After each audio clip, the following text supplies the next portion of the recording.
Question 4. Part A says I want 2 of these ones and 3 of these ones. So 2z1s is that, and 3 of these.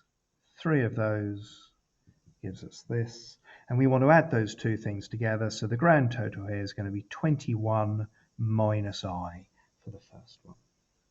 What does part B say? Part B says add them together first of all. So if we add these two things together, we've got 8 plus I.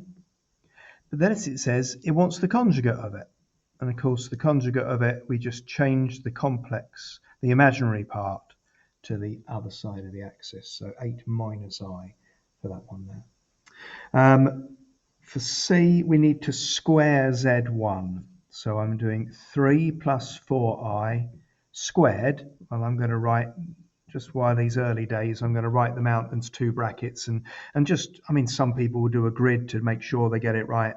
Other people will go with brackets here. But I'm just going to take my time over it to make sure I get everything here.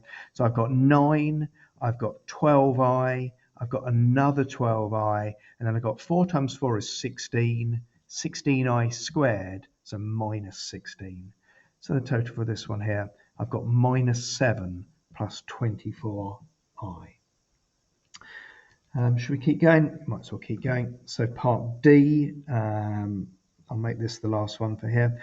Z1 times by Z1 conjugate. So we've got 3 plus 4I times by 3 minus 4I. And in the same way as I've just done that one, we could multiply this all out. This is one, though, I hope you'll get used to doing pretty quickly, because we've got 3 times 3 is 9. 4 times 4 minus 4 is minus 16, but the I squared, so we'll make it plus 16. And so the answer here is 25.